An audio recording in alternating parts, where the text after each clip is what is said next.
नमस्कार, बहुत बहुत स्वागत है आप सबका हमारे इस विशेष कार्यक्रम में। जैसा कि हम जानते हैं कि लॉकडाउन अब एक्सटेंड हो चुका है, 2 हफ्ते के लिए आगे बढ़ाया जा चुका है, लेकिन सशर्त इसको एक्सटेंड किया गया है। बहुत सारे जोन्स ऐसे हैं जहां पर कई मामलों में कई गतिविधियों को लेकर छूट भी दी गई है। हालांकि ये खबर कल ही आई है, तब से अब तक लगातार ये जानकारी लोगों तक पहुंचाई जा रही है कि कौन कौन से जोन्स में कौन सी अहम गतिविधियां हैं जिन पर आपको छूट दी जाएगी। तो आप भी नजर रखिए, डीडी न्यूज भी लगातार आप तक ये जानकारी पहुंचा रहा है। और इस विशेष कार्यक्रम में आइए शुरुआत करते हैं कोरोना सुर्खियों के साथ।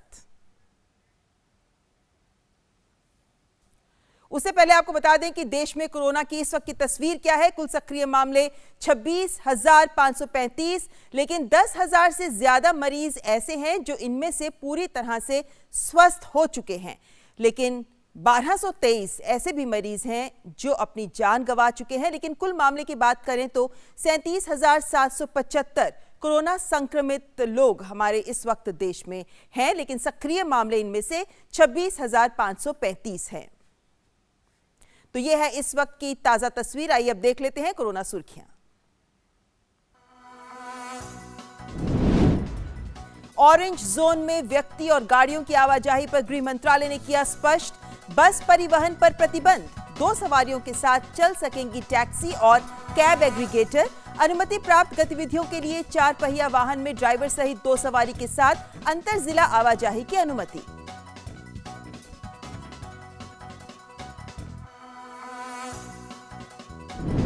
देश में यात्री उड़ानों का फिलहाल नहीं हो पाएगा संचालन, नागरिक उड्डयन महानिदेशालय ने की घोषणा।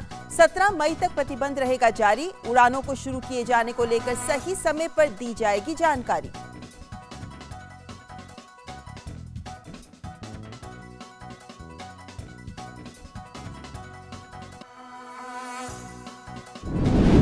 सत्रह मई तक नहीं होगा यात्री रेलगाड़ियों का परिचालन। हालांकि मालवाहक और पार्सल ट्रेनों का परिचालन रहेगा जारी। फंसे हुए लोगों के लिए गृह मंत्रालय के निर्देश पर राज्यों की जरूरत के अनुसार चलेंगी श्रमिक स्पेशल ट्रेनें।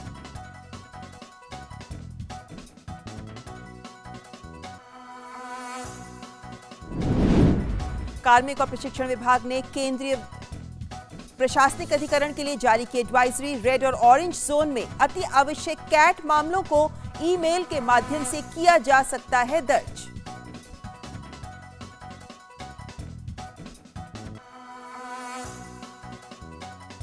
कोरोना महामारी के मद्देनजर जमीयत उलेमा हिंद ने अपने सभी दानदाताओं से की अपील, अपना चंदा जमीयत को ना देकर आम जनमानस की मानवीय जरूरतों पर करे खर्च। मौलाना मदनी ने कहा, जमीयत सभी स्वास्थ्य निर्देशों का पालन करते हुए आम जनमानस की सेवा में प्रतिबद्ध।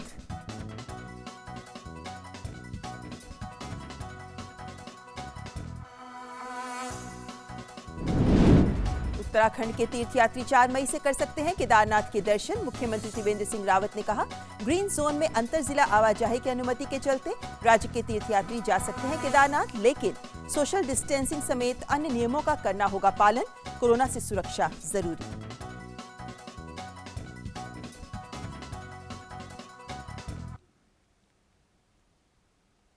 तो ये थी देश की कोरोना सुर्खियां, और आइए अब अंतर्राष्ट्रीय सुर्खियों पर डाल लेते हैं नजर।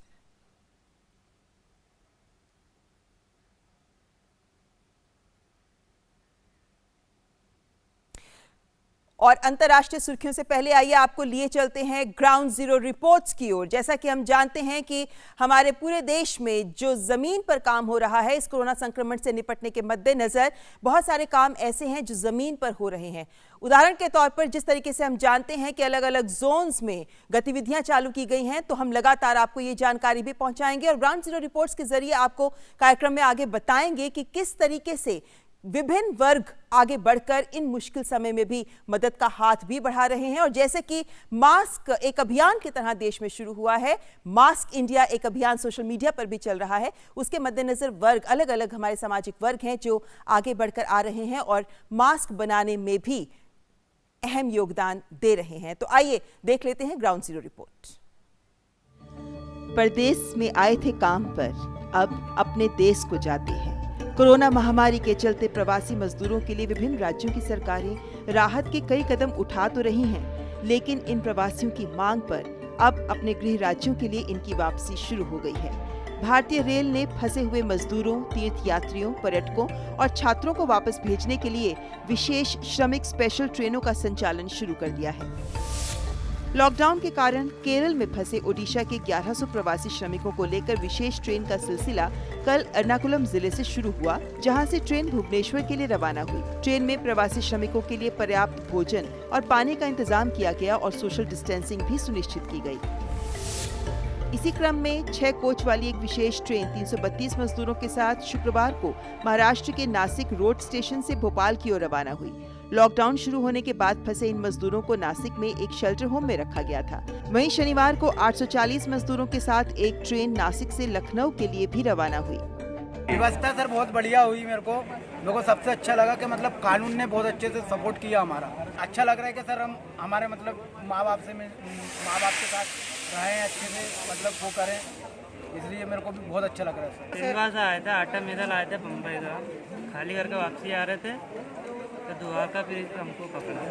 अभी आप गांव जा रहे हैं? हाँ, गाँव जा रहे हैं। कैसा लग रहा है? ठीक लग रहा है। कितने दिन के बाद जा रहे हैं? तो हमको होगा 30 तारीख से पकड़ा था। इसी तरह स्वच्छता और सोशल डिस्टेंसिंग के मापदंडों का ध्यान रखते हुए जयपुर से बिहार के लिए पटना स्पेशल ट्रेन को भी शुक्रवार रात रवाना किया गया।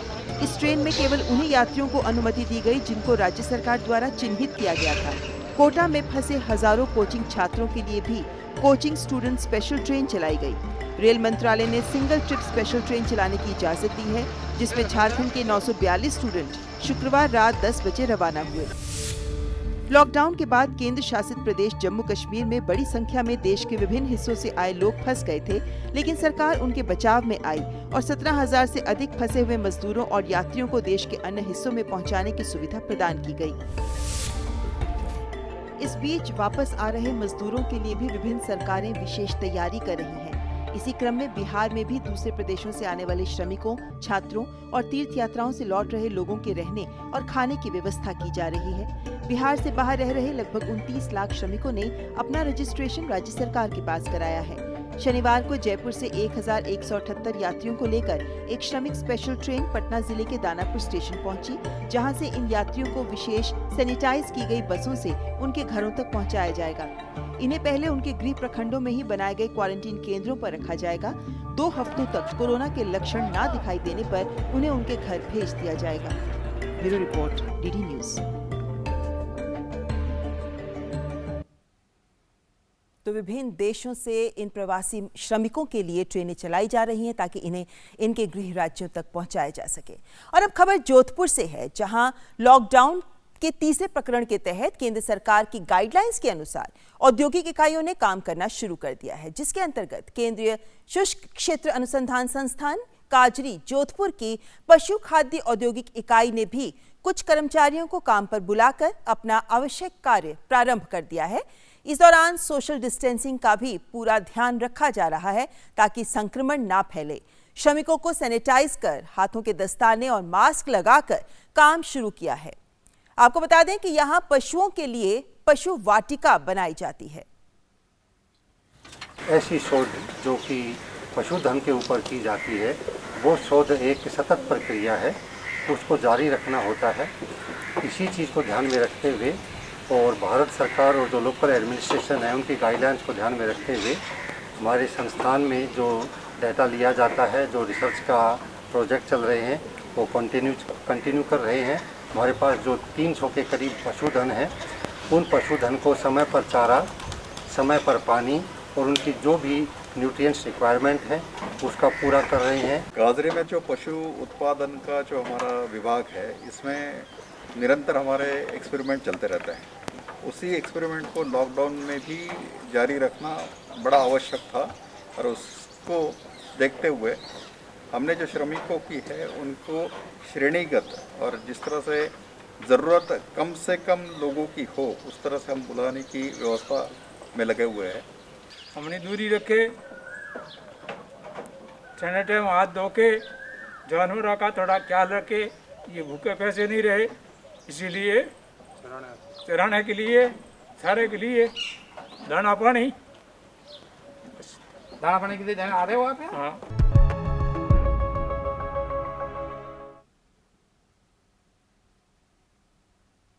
कोई भूखा ना रहे, ये प्रशासन का ही नहीं, हमारा और आपका भी काम है, जिम्मेदारी है ये। यूपी के मोदी नगर में प्रशासन ने जहां जरूरतमंदों के लिए सामुदायिक रसोई बनाई है, तो वहीं तमाम स्वयंसेवी संस्थाएं भी इस मुश्किल वक्त में आगे आई हैं लोगों की मदद करने के लिए।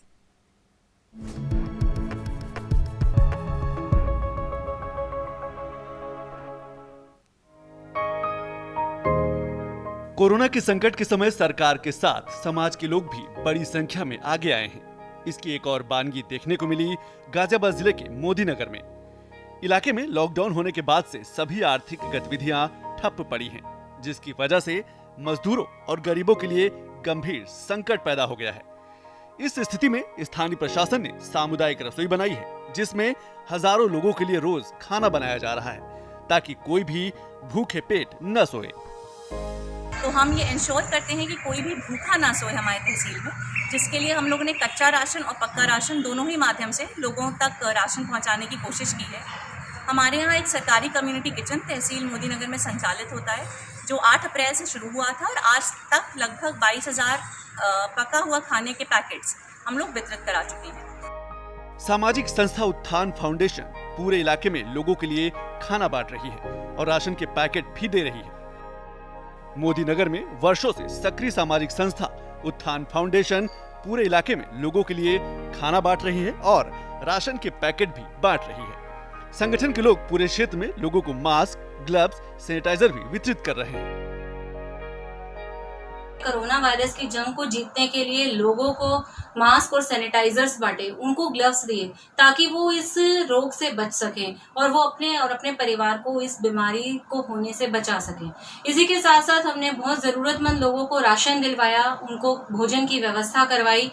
ये सारे काम हमारी NGO के द्वारा किए गए। संस्था के वॉलंटियर न सिर्फ शहरी क्षेत्र में बल्कि ग्रामीण इलाकों में भी लोगों के बीच पहुंच रहे हैं और हर संभव मदद कर रहे हैं। ये वो प्रयास है जो पूरे देश को सामाजिक रूप से एक सूत्र में पिरोए रहने के लिए बड़ा रोल अदा कर रहा है। Bureau report, TD news.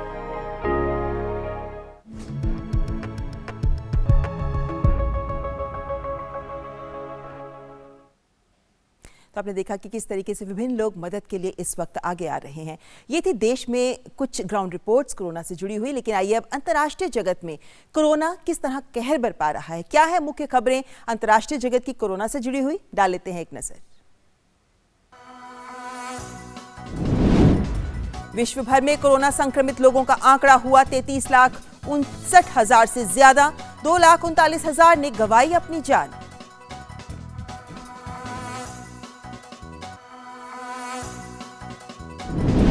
Corona का कोहराम झेल रहे अमेरिका में 11 लाख से ज्यादा संक्रमित। अमेरिका के FDA ने रेमडेसिविर नाम की दवाई को कोविड-19 के इलाज के लिए दी हरी झंडी। इबोला को खत्म करने के लिए बनाई गई थी ये दवा। ट्रंप ने कहा, ये वास्तव में है बहुत अहम।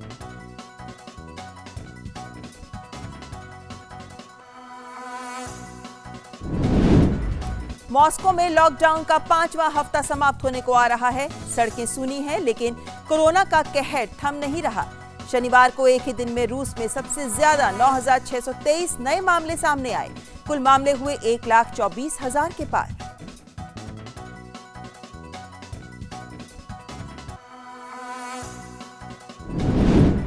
यूरोप में संक्रमितों की संख्या 15 लाख के पार, 1,40,000 से अधिक मौतें।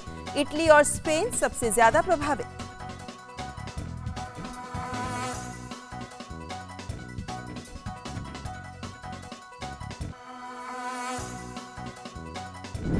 दक्षिण कोरिया में संक्रमण के मामलों में लगातार आ रही है कमी। देश में इस महामारी के 6 नए मामले। पिछले एक महीने में 100 से नीचे है नए मामलों की संख्या।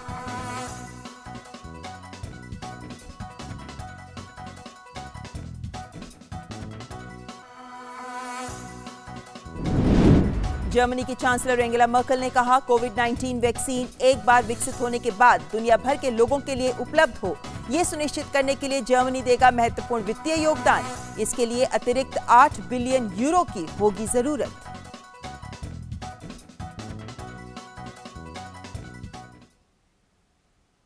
और हम जानते हैं कि इस कोविड-19 की लड़ाई में बाल सेना भी पीछे नहीं है। बल्कि वो भी आगे बढ़कर ये संदेश सब तक पहुंचा रहे हैं कि आप अपने घर में ही रहें और सुरक्षित रहें। और इसी कड़ी में आज हमारे साथ है रिद्धिमा सिंह, जो मात्र 8 साल की हैं, तीसरी कक्षा की। आइए सुनते हैं क्या दे रही हैं ये संदेश।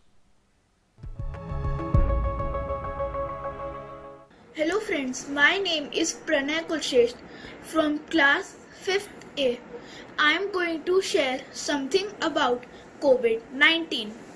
We can protect ourselves by washing our hands frequently, by not going out in crowded places, staying at home and avoiding touching our face. Thank you. मैं आप सभी लोगों को बताना चाहती हूँ, कोविड-19 वायरस से बचने के लिए भारत सरकार द्वारा दिए गए दिशा निर्देशों का पालन करें, जैसे कि साबुन से हाथ धोएं, डिस्टेंस मेंटेन करें, मास्क का प्रयोग करें, रोज सुबह सूर्य नमस्कार और प्राणायाम का अभ्यास करें, हेल्दी फूड खाएं, घर पर रहें, सुरक्षित रहें, सेफ रहें, अपना और अपनी फैमिली का ध्यान रखें।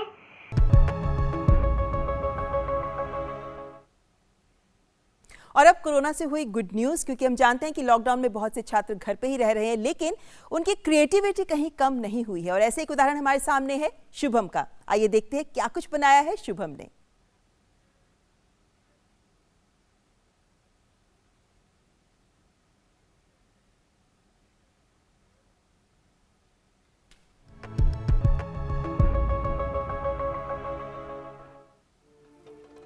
कभी कभी कम उम्र के बच्चे भी ऐसा कारनामा कर बैठते हैं कि लोग हतप्रभ रह जाते हैं। ऐसा ही एक कारनामा किया है हरदोई के मैकेनिकल इंजीनियरिंग के छात्र शुभम ने तकनीक के क्षेत्र में वो कमाल कर दिखाया है जो किसी वैज्ञानिक आविष्कार से कम नहीं। स्टे होम कीप क्रिएटिव की थीम पर काम करने वाले हरदोई के मैकेनिकल इंजीनियरिंग के छात्र शुभम ने घर पर रखी स्कूल के दिनों की पुरानी साइकिल को इलेक्ट्रिक साइकिल में बदल डाला है। ये साइकिल प्रदूषण दूर कर पर्यावरण के लिए बहुत ही लाभदायक साबित हो सकती है। शुभम ने लॉकडाउन के 15 दिनों में पुरानी साइकिल में 0.5 हॉर्स पावर का high efficient motor, high power lithium battery जो एक बार चार्ज करने पर 60 मिनट तक चलती है, एक पावर क्लच और 2 लाइट लगाकर इसे तैयार किया है। महत्वपूर्ण बात यह है कि उन्होंने इसे बनाने में घर पर रखे सामानों का ही प्रयोग किया है।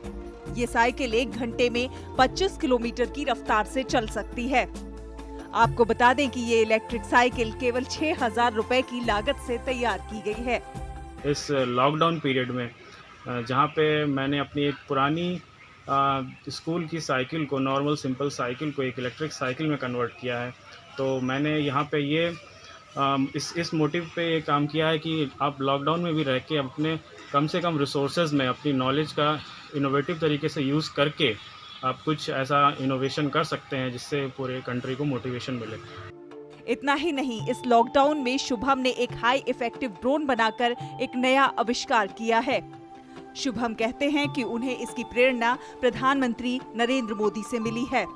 शुभम अब गाँव का ड्रोन सर्वे करने की तकनीक भी विकसित करने में लगे हुए हैं। किसी ने सच ही कहा है कि हमारे देश में प्रतिभा की कोई कमी नहीं है, बस जरूरत है मौका मिलने की। Bureau report, DD news. तो घर में रहकर भी अपने कौशल को आप इस वक्त भी ज्यादा रफ्तार दे सकते हैं और खूब वक्त है सबके पास। छात्र भी इस वक्त कुछ नया बनाने की कोशिश कर सकते हैं शुभम की तरह। Stay home keep creative. संक्रमण काल में कोविड-19 को पटखनी देने के लिए देश और दुनिया के तमाम योद्धा दिन रात मोर्चे पर जुटे हुए हैं। और आज हम आपको एक ऐसे ही खास कोरोना योद्धा से उनके हिस्से की भागीदारी का पूरा किस्सा दिखाएंगे इस रिपोर्ट में, जो डिजाइनर मास्क मुफ्त में बांट रही हैं और नो प्रॉफिट नो लॉस पर डिजाइनर पीपीई किट भी लोगों तक पहुंचा रही हैं। नोएडा से हमारे संवाददाता राजेश राज की एक खास रिपोर्ट।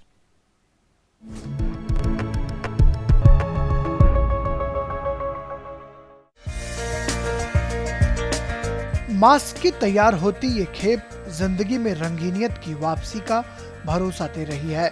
मास्क की ये खेप उस दौर में तैयार हो रही है जब चेहरों का रंग स्याह है, जिंदगी ठहरी हुई सी घरों में कैद है और सड़कें वीरान हैं। गहरे चटक रंगों के डिजाइनर फेस मास्क के जरिए कोरोना के मातमी कहर को मात देने की कोशिश में फैशन डिजाइनर नीतू सिंह जुटी हैं। हमने अभी तक 1.5 मंथ्स में 10,000 मास्क बना लिए हैं और अप्रॉक्स 8,000 डिस्ट्रीब्यूट भी किया है। इसमें खास बात यह है कि मैंने जो मास्क अपनी फैक्ट्री में बनाए हैं वो फ्री डिस्ट्रीब्यूशन के लिए है। अभी तक हमने हरियाणा, बिहार, पंजाब, दिल्ली, नोएडा के कई हॉस्पिटल्स में भी 800 पीसेस, 500 पीसेस, 300 पीसेस के पैकेट्स बनवाकर उनको फ्री डिस्ट्रीब्यूट किया है। महिलाओं के लिए कल तक आकर्षक पोशाक तैयार करने वाले कारखाने में सक्रियता वैसी ही बनी है, हाथ और मशीन की रफ्तार भी वैसी ही है, पर केवल फर्क उत्पाद का आ गया है। तब गुणवत्ता वाले पोशाक बनते थे, अभी सिर्फ मास्क और पीपीई किट बनते हैं। मास्क बनाने और जरूरतमंदों तक निःशुल्क मास्क बांटने से शुरू हुआ सिलसिला अब कई कदम आगे है। नो प्रॉफिट नो लॉस पर देश के महत्वपूर्ण संगठन और संस्थान को गुणवत्ता वाली पीपीई किट दिए जा रहे हैं। मास्क प्रोडक्शन की शुरुआत मेरी एक छोटी सी पहल थी और आज इस बहुत बड़ी संकट की घड़ी में मैं अपने कंट्रीब्यूशन को बहुत बड़े स्तर पर ले जा रही हूँ। एज एन एंटरप्रेन्योर मुझे ये जरूरी लगा कि मैं अपने इंफ्रास्ट्रक्चर को पीपीई किट बनाने के लिए यूज करूँ। प्रधानमंत्री नरेंद्र मोदी ने भी इस आपाधापी और बदलाव भरे जीवन में मास्क को अपनाने की सलाह दी है। ऐसे में स्वदेशी मूल मंत्र को आगे बढ़ाने के लिए डिजाइनर मास्क गुणवत्ता के साथ लोगों तक भविष्य में पहुंच बढ़ा सकते हैं। कोरोना के कहर से निपटने के बावजूद भी मास्क का सहारा आम जीवन में लोगों को लेना पड़ सकता है। शहरों के प्रदूषण और लगातार हो रहे जलवायु परिवर्तन इसके लिए जिम्मेदार तत्व हो सकते हैं। ऐसे में डिजाइनर मास्क जहां हमें उबाऊपन से बचाएंगे, वहीं प्रदूषण से लड़ने में मददगार भी साबित होंगे। नोएडा से मैं राजेश राज, डीडी न्यूज के लिए।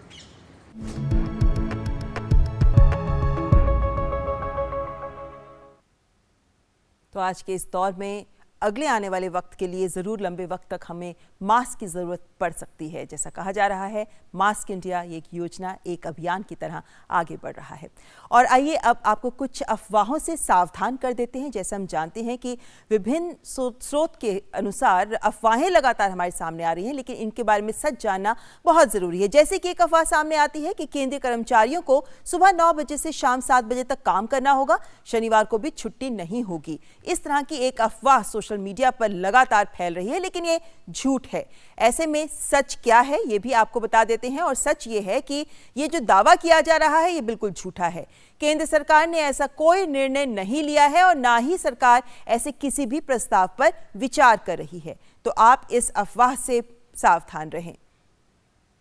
इसी तरीके से सोशल मीडिया पर एक और अफवाह है जो लगातार फैल रही है, और वो अफवाह कहती है कि सरकार ने राष्ट्रीय शिक्षित बेरोजगार योजना शुरू की है, जिसमें सभी राशन कार्ड धारकों को 50,000 रुपए राहत पैकेज के तहत मिलेंगे और पहले 40,000 लोगों को ही ये लाभ मिलेगा। इस तरह एक ये फेक खबर है, एक ये खबर जो लगातार सोशल मीडिया पर वायरल की जा रही है। लेकिन आपको बता दें कि सच क्या है, सरकार ने ऐसी कोई योजना शुरू नहीं की है। आप ऐसे दावों से लगातार सावधान रहें। तो बेरोजगारी के नाम पर राष्ट्रीय शिक्षित बेरोजगार योजना नाम से अफवाह फैलाई जा रही है, लेकिन सरकार की ऐसी कोई योजना नहीं है। तो आज के इस कार्यक्रम में बस इतना ही। लेकिन जैसा कि हम जानते हैं कि कल हमारी सुरक्षा बल तीनों सेनाएं मिलकर कोरोना योद्धाओं को सलाम करेंगी। उससे पहले आज इस कार्यक्रम के अंत में हम भी इस गीत के जरिए हमारे कोरोना योद्धाओं को सलाम कर रहे हैं और आपको जाते जाते छोड़े जा रहे हैं इस खूबसूरत गीत के साथ। हमारी पूरी टीम को दीजिए इजाजत। नमस्कार।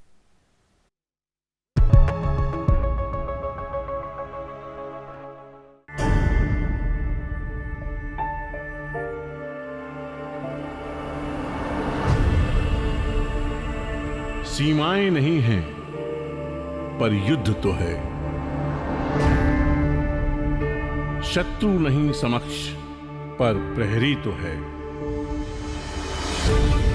दुश्मन है कि जो दिखता नहीं, पर इन आंखों से छिपता नहीं।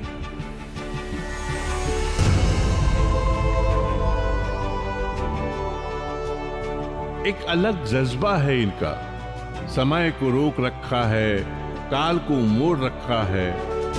भूखे प्यासे कब से जागे, अपनों से दूर मन को बांधे।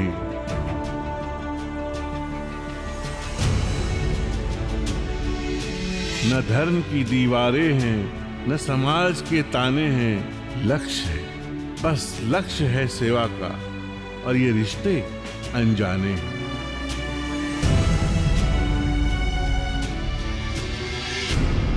आंखें होती हैं नम, पर हौसले नहीं है कम। इनमें से कोई थकता नहीं, महसूस कर सकते हो बस, इनकी दास्तां कोई कहता नहीं। ये देश आपके निस्वार्थ सेवा भावना को नमन करता है।